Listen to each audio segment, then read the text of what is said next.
Banyak mana? 3. Tuh 2, 3. Udah kebanyakan ya? Kebanyakan lah. Mic-nya ada 3. Baik. Bismillahirrahmanirrahim. Assalamualaikum warahmatullahi wabarakatuh. Innal hamdalillah nahmaduhu wa nasta'inuhu wa nastaghfiruh wa na'udzu billahi min shururi anfusina wa sayyiati a'malina. May yahdihillahu fala mudilla lahu wa may yudlil fala hadiya lahu. Asyhadu an la ilaha illallah wahdahu la syarika lah wa asyhadu anna Muhammadan abduhu wa rasuluhu la nabiyya wa la rasula ba'dah. Qala Allah ta'ala fil Qur'anil Karim, ya ayyuhalladzina amanu taqullaha haqqa tuqatih wa la tamutunna illa wa antum muslimun.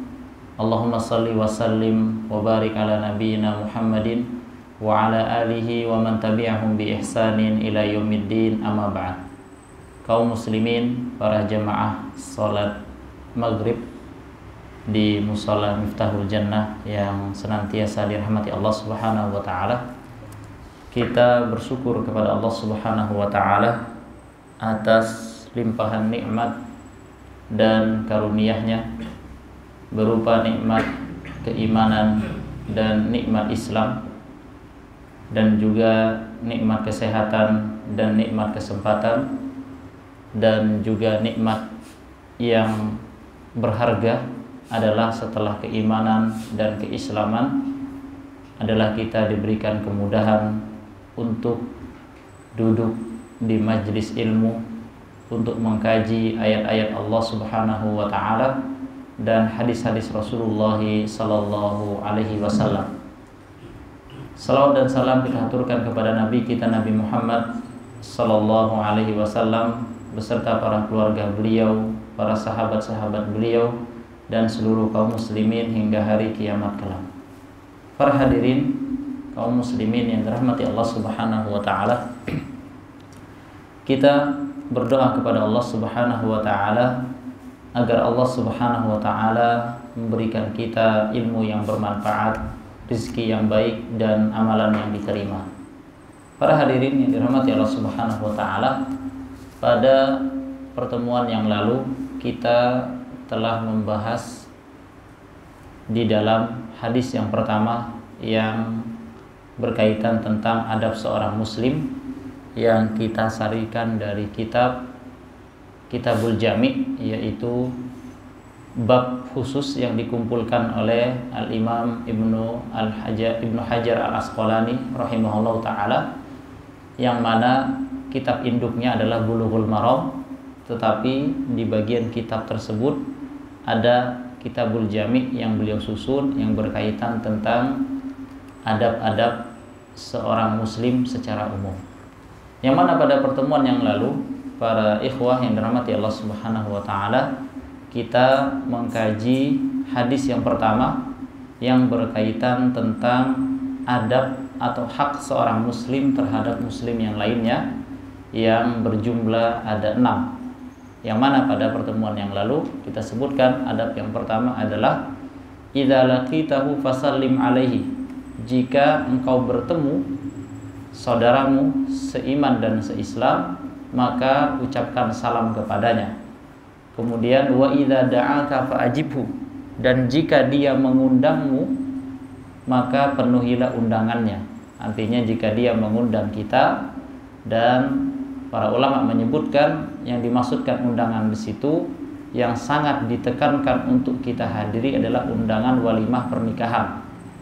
Terlebih jika undangan pernikahan tersebut di situ kita yakin bahwa tidak ada di dalamnya kemungkaran, tidak ada di dalamnya hal-hal yang menimbulkan kemungkaran seperti adanya jogetnya para wanita, para biduan, maka hal-hal yang seperti itu kita tidak wajib untuk memenuhi undangannya. Tetapi jika di dalam acara walimah pernikahan tersebut kita dapati, kita yakini bahwa di sana aman dari hal-hal tersebut, maka kita penuhi undangan saudara kita tersebut. Kemudian yang ketiga, wa idza da'aka fa'ajibhu wa idza istansahaka fansah lahu. Jika dia datang kepadamu untuk meminta nasihat, maka berikanlah nasihat. Kemudian wa idza atasa fahamidallaha fashammithu.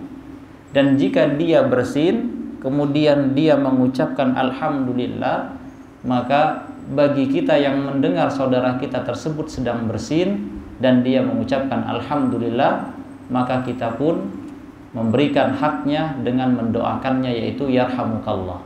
Kemudian yang keempat, wa idza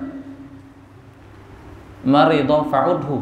Jika dia sakit, maka jenguklah. Jika saudaramu sakit, maka jenguklah. Dan yang terakhir, wa idza mata fattabi'hu. Jika dia meninggal, maka ikutilah jenazahnya. Itu adalah hak yang 6 terhadap muslim yang lainnya. Dan pada pertemuan yang lalu kita sebutkan bahwa hak ini tidak dalam bentuk pembatasan. Artinya hanya 6 saja yang disebutkan oleh Rasulullah SAW. Artinya ada hak-hak yang lain yang harus kita tunaikan kepada saudara kita sesama muslim, seperti hak bertetangga, kemudian hak di jalan, kemudian hak ketika kita berpapasan sama saudara kita, atau hak ketika kita menaiki kendaraan. Ada hak-hak yang harus kita penuhi. Para hadirin yang dirahmati Allah Subhanahu wa taala, insyaallah pada malam hari ini kita akan mengkaji hadis yang kedua, yang mana tentang pandanglah orang yang di bawahmu dalam masalah dunia. Jadi hak berikutnya atau adab berikutnya, yang mana kita untuk menoleh atau melihat saudara kita yang ada di bawah kita, itu berkaitan perkara-perkara dunia.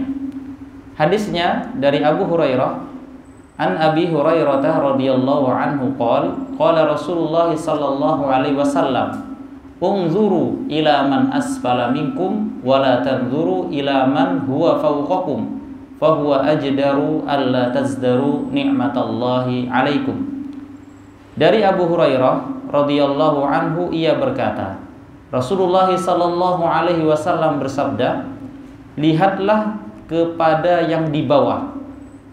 Lihatlah kepada yang di bawah kalian, dan janganlah kalian melihat yang di atas kalian. Sesungguhnya hal ini akan menjadikan kalian tidak merendahkan nikmat Allah yang Allah berikan kepada kalian. Para hadirin yang dirahmati Allah Subhanahu wa taala, di dalam hadis yang diriwayatkan dari Abu Hurairah ini ada pelajaran yang penting yang bisa kita ambil. Rasulullah SAW bersabda, unzuru ila man asfala minkum. Ya. Lihatlah orang yang ada di bawah kita. Bukan berarti melihat di bawah, pian di lantai atas, pian melihat yang di lantai bawah, bukan. Maksudnya adalah kita melihat kondisi saudara kita yang memang dari segi duniawinya, dia tersebut memang ada batas di bawah kita, dari segi misalkan ekonomi, atau dari segi pekerjaan, atau mungkin dari segi jabatan misalkan, ya. Atau mungkin dari segi kesehatan. Jadi perkara-perkara faktor-faktor duniawi yang kita lihat saudara kita tersebut ada di bawah kita.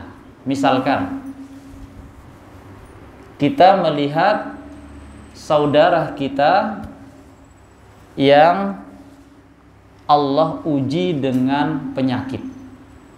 Allah uji dengan penyakit, misalkan saudara kita tersebut Allah sedang uji dia dengan penyakit yang alhamdulillah kalau kita bandingkan dengan kondisi kita.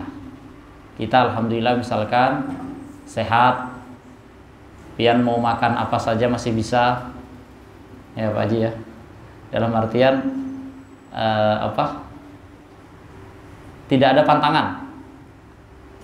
Makan iwak masuk, makan daging masuk, kemudian sayuran, buah-buahan. Dalam artian kondisi tubuh kita sehat. Ada sebagian saudara-saudara kita yang memang dia sudah diberikan warning, peringatan. Makan daging nggak boleh lebih 1 iris saja, itu pun sepekan sekali atau mungkin sebulan berapa kali saja. Kemudian nasinya harus berkurang, kada boleh menambah. Ya Pak ya, kada boleh nambah. Ya. Mau makan di rumah, mau makan di warung, mau makan kondangan, tetap segitu makannya. Memang sudah ditakar, kada boleh berlebih-lebih di dalam makan nasi. Sudah ada peringatan. Ya. Tubuhnya sudah memperingatkan. Maka ini juga faktor kesehatan. Kita alhamdulillah Allah berikan nikmat sehat, dan tentunya kita bersyukur atas nikmat tersebut. Dan tentunya ketika kita bersyukur atas nikmat tersebut, maka kita begitu mengenal pentingnya yang namanya nikmat sehat. Maka sangat disarankan ya, oleh para ulama agar kita ini rajin-rajin piknik ke rumah sakit, supaya kita bisa melihat bagaimana kondisi pasien di sana, bagaimana kita melihat di rumah sakit tersebut berapa banyak pasien yang untuk makan saja harus disuapkan, bahkan mungkin ada yang sudah koma dan seterusnya. Maka ketika kita melihat begitu mahalnya nikmat sehat, maka tentunya kita tidak akan pernah menyia-nyiakan nikmat sehat tersebut. Dan tentunya kita bisa lebih fokus untuk beribadah. Para hadirin yang dirahmati Allah Subhanahu wa taala, nikmat sehat yang Allah berikan kepada kita saat ini, berapa banyak, berapa ribu harapan orang, ribuan orang berharap untuk bisa sehat seperti kita. Jalan, naik motor sambil ketawa-ketawa, kayak gak ada beban, santai aja. Artinya sehat, ya, nyaman. Berapa banyak orang yang sekarang di rumah dirawat, baik itu rawat inap ataupun mungkin di rumah ya dalam kondisi yang sudah kesehatannya menurun. Kemudian diantaranya adalah nikmat dunia yang lainnya yang Allah berikan kepada kita. Kita alhamdulillah, kalau kita melihat sekarang kita bisa dari pagi sampai sekarang malam ini, kita mungkin sudah makan, ada yang sudah makan pagi, makan siang, mungkin ada yang sudah makan sore, makan malam sebelum maghrib tadi. Atau mungkin ada yang belum, tapi di rumah sudah siap. Istri-istri pian yang solehah insya Allah telah menyediakan makanan malam yang akan pian santap. Tapi di luar sana belum tentu orang tersebut untuk mencari satu suap nasi pun mereka susah. Bahkan mereka harus tahan dengan panasnya matahari. Mereka harus rela berhujan-hujanan demi memberikan sesuap nasi untuk anak dan istrinya di rumah.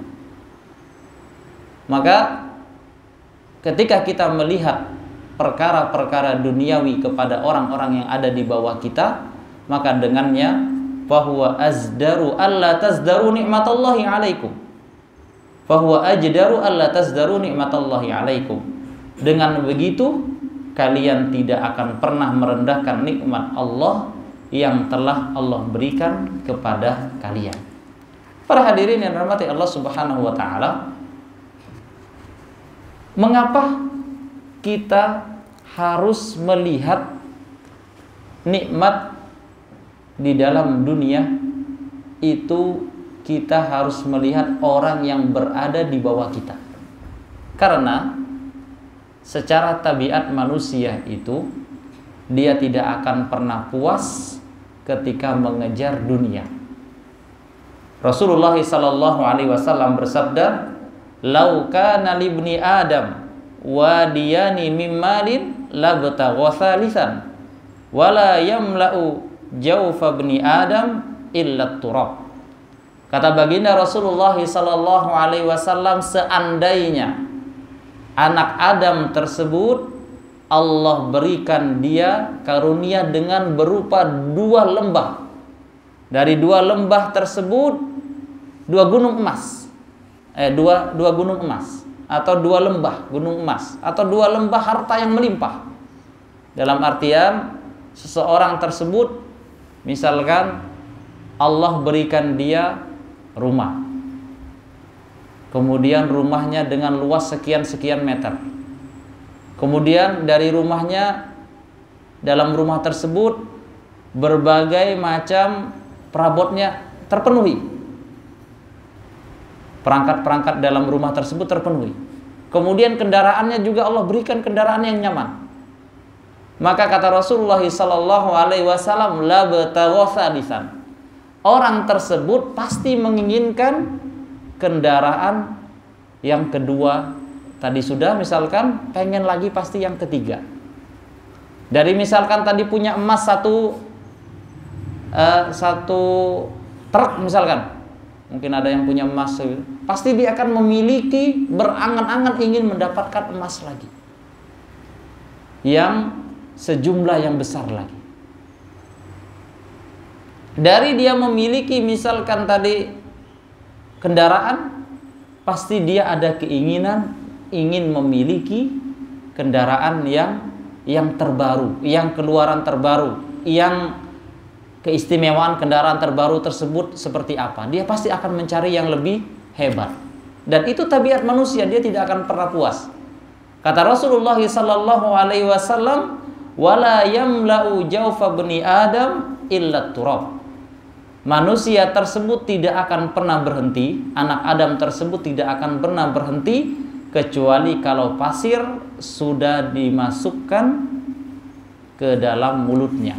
Artinya ketika dia sudah mati, ketika dia telah meninggal, maksudnya pasir tadi dia ditimbun, dikuburkan, udah selesai, habis angan-angannya. Yang dia inginkan seperti itu. Dan ini memang tabiat manusia. Allah Subhanahu wa taala sudah menyebutkan, alhaakumut takatsur hatta zurtumul maqabir. Kalian akan dilalaikan atau telah melalaikan kalian at-takatsur, dengan bermegah-megahan, yaitu dengan berbangga-bangga harta, berbangga-bangga dengan banyaknya keturunan, berbangga-bangga dengan pangkatnya, berbangga-bangga dengan mungkin banyak istrinya. Ada yang bangga banyak istri ya? Ulut 1 Pak, bangga juga 1, insyaallah. Taib, supaya didengar sama bini. Taib. Para hadirin yang dirahmati Allah Subhanahu wa taala, kata Allah Subhanahu wa taala, alhaakumut takatsur hatta zurtumul maqabir. Telah melalaikan kalian yang bernama bermegah-megahan tersebut, kalian tidak akan pernah berhenti berbangga-bangga dengan hal tersebut sampai kalian masuk ke dalam kuburan. Artinya setelah orang tersebut meninggal, maka dia berhentilah dia berbangga-banggahan, berangan-angan untuk memiliki, melebihi harta yang sedang dia miliki. Para hadirin dirahmati Allah Subhanahu wa taala, dan juga memang Allah Subhanahu wa taala menyebutkan di antaranya adalah orang tersebut jika dia memiliki harta yang banyak, dan ini kebanyakan manusia di sini disebutkan sangat sedikit sekali. Kata Allah Subhanahu wa taala, manusia untuk bersyukur itu sangat sedikit sekali, dan bersyukur itu bukan perkara yang mudah. Bukan kita sekedar mengucapkan alhamdulillah, saya sudah punya ini, punya itu. Tetapi terkadang lisan kita bisa mengucapkan alhamdulillah, tapi di benak hati kita masih ada keinginan yang lebih itu. Maka kata Allah Subhanahu wa taala, wa qalilun min ibadiyas syakur, hanya sedikit dari hamba-hambaku yang bersyukur. Para hadirin yang dirahmati Allah Subhanahu wa taala, maka nikmat yang terbesar sebenarnya adalah nikmat sehat dan nikmat waktu luang. Itu adalah nikmat yang terbesar. Tetapi sangat disayangkan ulun dan sebagian orang, ya sama kita semua, terkadang kita terlena kita terbuai dengan nikmat kesehatan dan nikmat kesempatan tersebut.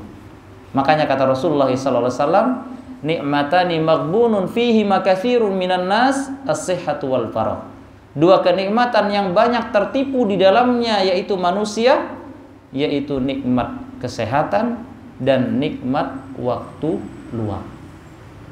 Para hadirin yang dirahmati Allah Subhanahu wa taala, sekali lagi ulun mohon maaf, bukan berarti hadis yang ulun bawakan ini tidak memotivasi bubuan pian untuk menjadi orang sugih, bukan. Kan tadi kata ustadznya, buat apa kita kaya nih? Karena pasti ya tidak akan pernah puas. Bukan berarti seperti itu, Pak ya. Tetapi Rasulullah SAW mengatakan, ni'mal mal lirrajulis saleh. Sebaik-baik harta itu harta yang dimiliki oleh orang yang soleh. Artinya, pian mau menjadi orang sugih tidak ada masalah selama harta tersebut dimiliki oleh orang-orang yang soleh. Maka ketika harta yang melimpah tersebut dimiliki oleh orang-orang yang soleh, maka tentunya dia akan membelanjakan hartanya di jalan Allah Subhanahu wa ta'ala.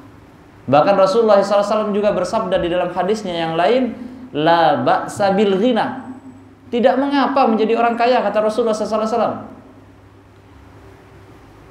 Kemudian kata Nabi Muhammad SAW, walakinnal ghina limanittaqo. Akan tetapi kekayaan tersebut baik kalau dimiliki bagi orang-orang yang bertakwa, kata Nabi Muhammad SAW. Kemudian beliau menyebutkan wal ghina wasihhatu, atau kama qala sallallahu khairun minal ghina. Kata Nabi Muhammad SAW, kesehatan itu lebih penting dari kekayaan. Kalau kita bandingkan, berapa banyak orang yang ingin hidup sehat, dia rela berkorban dengan hartanya, dia rela dengan apapun. Kalau dengan dia berkorban tersebut Allah berikan nikmat sehat. Berapa banyak orang yang seperti itu. Bahkan ya, waliyazubillah, ada yang sebagian harus membeli ginjal orang supaya hidup sehat dan seterusnya. Maka kata Nabi Muhammad SAW, la ba'sa bil ghina, enggak ada masalah menjadi orang yang kaya. Walakinnal ghina khairun limanittaqo. Akan tetapi kekayaan tersebut baik jika dimiliki oleh orang-orang yang bertakwa. Dan wasihhatu khairun minal ghina. Yang paling berharga, yang paling utama adalah nikmat sehat. Karena dengan kita diberikan kesehatan, kita bisa melakukan aktivitas kita dengan sempurna, ibadah kita nyaman, kita bekerja nyaman, kita melakukan hal-hal yang lainnya nyaman, kita bercanda bersama anak-anak kita di rumah nyaman, kita berinteraksi sama istri kita di rumah juga nyaman kalau pian sehat, dan seterusnya. Para hadirin yang dirahmati Allah Subhanahu wa taala, lantas Rasulullah SAW juga menyebutkan, unzuru ila man asfala minkum wa la tanzuru ila man huwa fawqakum. Pemahaman sebaliknya dari hadis ini, bahwa kalau perkara akhirat, maka yang harus kita lihat adalah orang yang berada di atas kita. Kalau perkara dunia, kita melihat orang yang ada di bawah kita. Tetapi perkara akhirat, kita harus melihat orang yang ada di atas kita. Di antaranya adalah firman Allah Subhanahu wa taala, fastabiqul khairat. Berlomba-lombalah kalian dalam kebaikan. Surah Al-Baqarah ayat 148. Artinya, di dalam hal akhirat, di dalam perkara ibadah, kita harus melihat orang yang berada di atas kita, agar timbul rasa di dalam diri kita ingin menyaingi beliau, ingin menyaingi orang-orang yang berada di atas kita. Dalam artian kita termotivasi untuk melakukan semangat di dalam beribadah. Dan juga kita akan termotivasi untuk berlomba-lomba di dalam hal-hal kebaikan.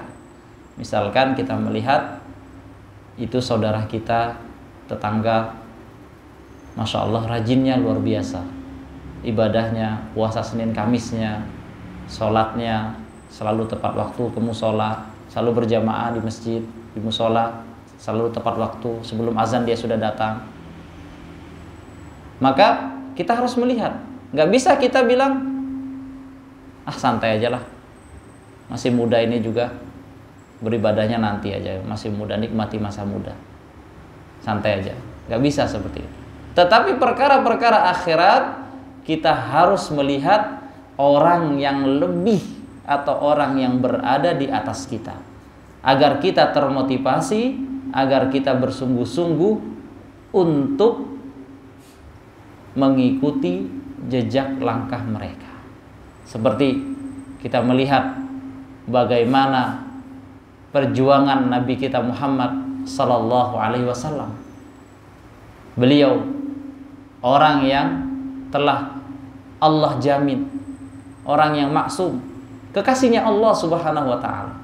Dan beliau adalah orang yang paling bertakwa. Rasulullah sallallahu alaihi wasallam bersabda, "Ana atqakum." Akulah adalah orang yang paling bertakwa di antara kalian. Wa akhsyakum lillah. Dan aku adalah orang yang paling memiliki rasa takut kepada Allah Subhanahu wa taala, kata beliau. Tetapi Nabi kita, Nabi Muhammad sallallahu alaihi wasallam, bagaimana ibadahnya? Bagaimana sholat malamnya? Bagaimana sedekahnya? Bagaimana pengabdian beliau kepada umat ini? Bagaimana kita lihat beliau? Beliau adalah seorang yang pemimpin suatu negara, pemimpin peperangan, panglima perang. Kemudian beliau juga seorang pendakwah, seorang pengajar yang mengajarkan umatnya, pendidik, dan juga memiliki anak istri sama seperti kita. Beliau juga bekerja sama seperti kita.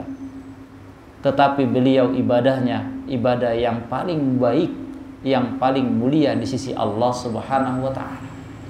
Bahkan itu sebelum beliau diangkat menjadi seorang rasul, beliau sudah dikenal dengan orang yang mulia. Beliau suka bersilaturahim, beliau suka memberikan pertolongan kepada orang-orang yang membutuhkan. Sebelum beliau diangkat menjadi seorang rasul, beliau sudah dikenal dengan orang yang baik, orang yang mendapatkan gelar Al-Amin, seorang yang dipercaya. Tetapi bagaimana kondisi beliau suatu ketika Aisyah radhiyallahu anha mendapati beliau ketika sholat malam. Maka Aisyah radhiyallahu taala anha mengatakan kepada beliau, "Bukankah engkau telah Allah ampuni dosa-dosamu yang lalu dan dosa-dosa yang akan datang, wahai baginda Rasulullah sallallahu alaihi wasallam?" Maka kata beliau, "Afala akunu abdan syakura." Aku tidak ingin dicap oleh Allah Subhanahu wa taala sebagai hambanya yang tidak bersyukur. Aku tidak ingin menjadi hambanya yang tidak bersyukur, kata Rasulullah sallallahu alaihi wasallam. Para hadirin yang dirahmati Allah Subhanahu wa taala, maka juga di dalam ayat yang lain Allah Subhanahu wa taala menyuruh kita bersegera untuk melakukan ketaatan kepada Allah Subhanahu wa taala di dalam surah Al-Mutaffifin.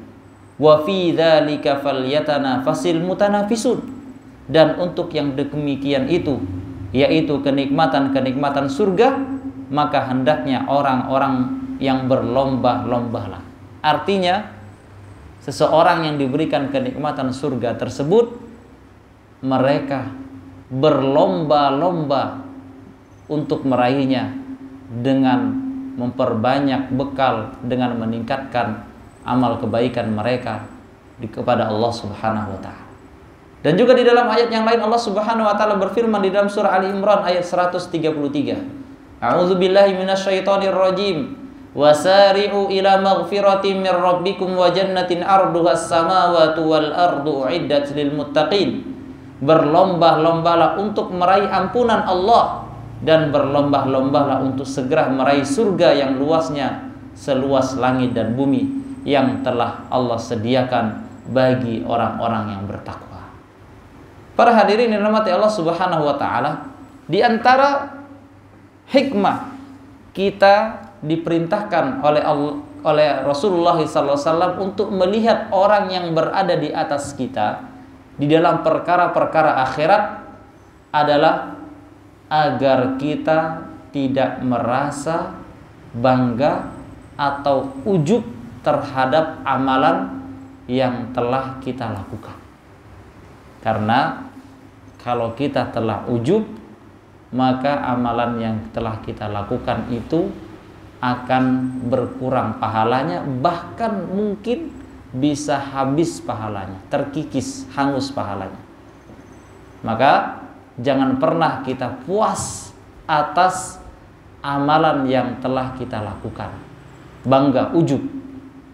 Aku ini sudah seperti ini, sudah seperti ini. Sudah membangun sekolah, sudah mengajar santri-santri. Aku ini sudah melahirkan berapa ratus alumni yang hafal Al-Quran. Aku telah memberangkatkan umroh kedua orang tuaku, memberangkatkan mereka haji. Dan kemudian aku telah bersedekah setelah seperti ini seterusnya.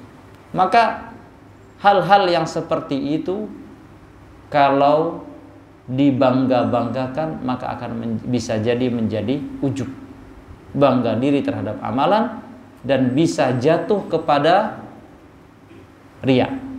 Karena ketika kita membanggakan amalan kita, dan tentunya kita berharap orang tersebut memberikan pujian kepada kita, dan setelah kita puas atas pujian seorang hamba tersebut, maka berhati-hatilah, bisa jadi amalan tersebut bisa hangus dan kita akan mendapatkan kesia-siaan belaka. Para hadirin yang dirahmati Allah Subhanahu wa taala, kesimpulannya adalah kita diperintahkan untuk qanaah dalam masalah dunia dan dianjurkan untuk tidak cepat merasa puas dalam masalah akhirat, bukan sebaliknya. Dalam masalah dunia kita melihat ke atas sehingga kita tidak pernah qanaah, dan dalam masalah agama kita melihat ke bawah sehingga qanaah dan merasa puas dengan kondisi agama meskipun berkualitas rendah. Maka sangat tercelah jika seseorang dalam masalah dunia tidak pernah puas, melihat ke atas terus, sudah punya mobil misalkan, masih bernafsu ingin memiliki mobil yang lebih mewah, iri dengan tetangganya, dengan teman-temannya, dan seterusnya. Sementara dalam masalah agama ia justru melihat ke bawah dan mengatakan, alhamdulillah saya sudah sholat, masih banyak yang tidak sholat. Nah, ini bahaya. Alhamdulillah saya telah sholat berjamaah dan ikut kajian, alhamdulillah. Masih banyak di luar sana orang-orang tidak sholat berjamaah dan bahkan tidak hadir di majelis ilmu, dan ini bahaya. Perkataan yang seperti ini, mengklaim yang seperti ini bahaya. Para hadirin yang dirahmati Allah Subhanahu wa taala, dan juga anjuran dari Nabi Muhammad SAW, kita berusaha untuk mencapai kedudukan yang setinggi mungkin dalam masalah agama adalah perintah dari Nabi Muhammad SAW ketika kita meminta surga. Rasulullah SAW bersabda, wa idza sa'altumul jannah fas'alu, wa idza sa'altumullaha fas'aluhu al-firdaus fa innahu awsatul jannah wa a'la al-jannah. Jika engkau meminta surga, kata Nabi Muhammad SAW, maka mintalah surga Firdaus, surga yang paling tengah dan yang paling tinggi. Jadi kalau seseorang tersebut meminta surga, maka mintalah surga Al-Firdaus. Artinya ini ada motivasi kita untuk menjadikan kita lebih meningkatkan kualitas amal ibadah kita. Ketika seseorang meminta surga Firdaus, maka tentunya juga dia ada termotivasi, ingin bagaimana saya bisa meraih surga Firdaus tersebut. Saya harus melihat bagaimana amalan-amalannya yang Allah sebutkan di dalam Al-Quran, yang orang-orang yang Allah janjikan mendapatkan warisan dari Allah, yaitu surga Firdaus, bagaimana sifat-sifatnya yang Allah sebutkan di dalam surah Al-Mu'minun pada awal-awalnya. Bagaimana Allah sebutkan? Qad aflahal mu'minun. Sungguh beruntung orang-orang beriman. Alladzina hum fi shalatihim khashi'un. Yang mereka di dalam salat mereka khusyuk. Tentunya kita termotivasi. Kita melihat sudah benarkah salat kita? Sudah khusyukkah salat kita? Berapa persenkah kita khusyuk? Apakah mungkin di rakaat pertama kita khusyuk? Atau mungkin kita baru takbiratul ihramnya saja khusyuk, setelah itu, setelah Al-Fatihah selesai, kita sudah berpikiran kemana-mana. Kemudian Allah juga menyebutkan diantaranya orang-orang yang mendapatkan surga Firdaus, mereka yang walladzina hum lizzakati fa'ilun, yaitu mereka yang menunaikan zakatnya. Sudah ikhlaskah kita menzakatkan harta kita? Sudah benarkah kita menzakatkan harta kita? Dan seterusnya. Kemudian walladzina hum li furujihim hafizun, dan mereka orang-orang yang memelihara kemaluan mereka. Dan juga disebutkan di akhir ayat walladzina hum ala salatihim yuhafizun, dan merekalah orang-orang yang menjaga salat mereka. Mereka selalu terikat dengan masjid untuk menunaikan ibadah salat di masjid. Mereka selalu hatinya terikat dengan masjid. Mereka selalu menjadikan salat itu adalah sebaik-baik hiburan, sebaik-baik panggilan yang ada di muka bumi ini. Ketika datang suara azan, mereka langsung bergegas. Mereka memelihara salat mereka. Maka Allah katakan, ulaika humul warisun alladzina yarisunal firdausahum fiha khalidun. Orang-orang itulah yang akan mendapatkan, yang akan Allah wariskan kepada mereka, yaitu surga firdausnya Allah yang mereka kekal di dalamnya. Para hadirin yang dirahmati Allah Subhanahu wa taala, sebagian ulama menyebutkan bahwa jika seseorang yang miskin memandang ke atas, ini sebagai peringatan dari pengarang kitab ini, syarah ini, Sapiranda mengatakan, hafizahullah ta'ala, yaitu jika seorang yang miskin memandang ke atas, yaitu kepada orang yang jauh lebih kaya darinya dengan pandangan yang jernih, maka ia pasti akan mendapati bahwa dirinya ternyata memiliki nikmat yang tidak kalah besarnya dibandingkan dengan nikmat harta yang dimiliki oleh si kaya tersebut. Bisa jadi ia mendapati bahwa si kaya dengan hartanya yang melimpah harus merasakan berbagai penderitaan yang membuat hidupnya tidak tenang, seperti sakit yang datang silih berganti, tekanan hidup yang tinggi, kekhawatiran akan kehilangan hartanya, dan lain-lainnya. Maka tadi kata ulun, terkadang pian naik motor itu masih bisa lebih nyaman, masih bisa ketawa-ketawa dengan angin yang sepoi-sepoi daripada yang naik kendaraan mewah. Bisa jadi pusingnya. Apalagi mohon maaf kalau kendaraannya kredit. Pusing mikirkan tagihannya tiap bulan. Pusing nanti mobilnya itu kesenggol dikit, lecet, mobil hanyar kan? Wah, ini baru-baru. Pusing nanti mengurus klaim asuransinya. Sudah pusing kepalanya. Maka di sini disebutkan bisa jadi ia mendapati bahwa si kaya dengan hartanya yang melimpah harus merasakan berbagai penderitaan yang membuat hidupnya tidak tenang. Seperti sakit yang datang silih berganti, tekanan hidup yang tinggi, kekhawatiran akan kehilangan hartanya, dan lain-lain. Ya. Kalau dia cukup dengan apa yang dia miliki, dia gak terlalu pusing. Tidak ada resiko yang besar. Tidak ada resiko yang besar yang harus dia tanggung. Dalam artian dia mau pergi meninggalkan rumahnya ya aman aja, di rumahnya nggak ada apa-apa, katanya, biasa aja. Tetapi kalau orang yang memiliki harta yang banyak, apalagi di rumahnya nggak ada sapamnya, misalkan nggak ada ininya penjaganya, ya, maka akan pusing dia memikirkan hartanya. Bisa jadi orang yang hartanya melimpah hidupnya tidak tenang karena senantiasa memikirkan pekerjaannya dalam rangka mencari dan mempertahankan kekayaannya. Bisa jadi ia juga dipusingkan dengan bagaimana menyimpan dan membelanjakan hartanya. dan seabrak permasalahan lain yang tidak menimpa orang-orang miskin. Bahkan bisa jadi si miskin dapat makan enak dengan sembarang makanan dan tidur pulas di sembarang tempat.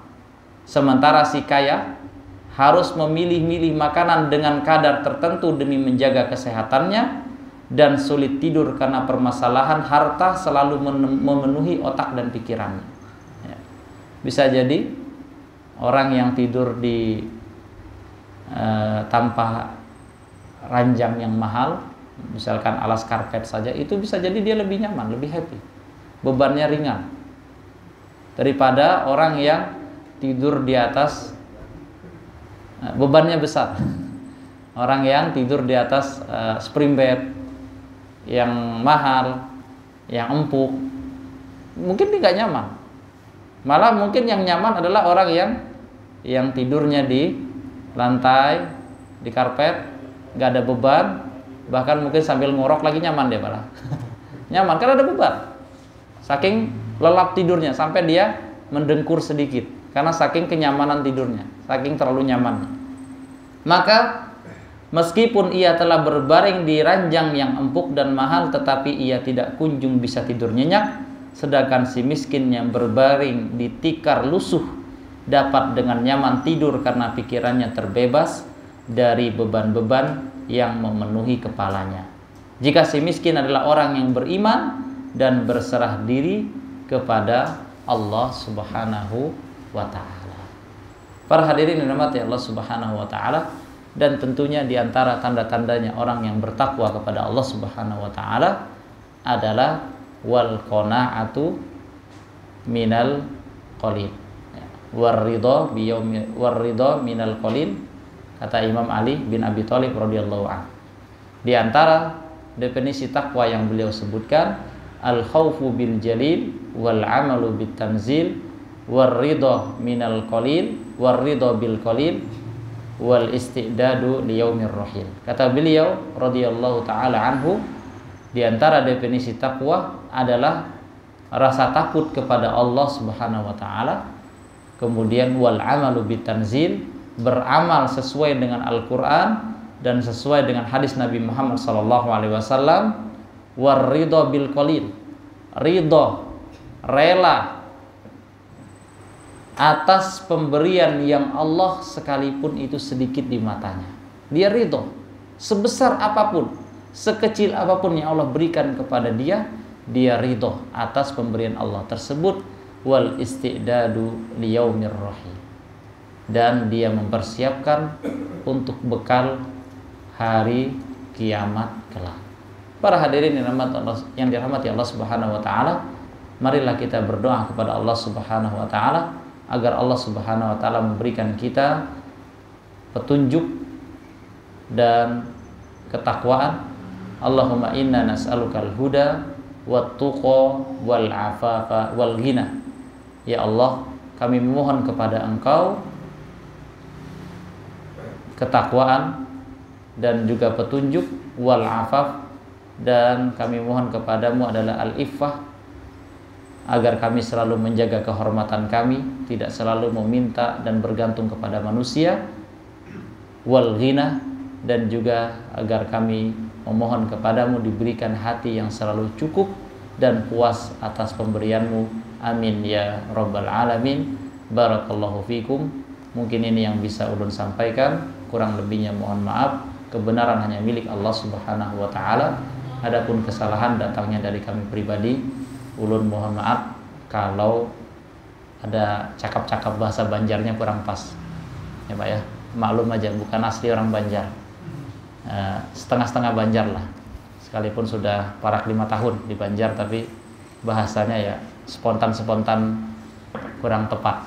Barakallahu fikum. Assalamualaikum warahmatullahi wabarakatuh.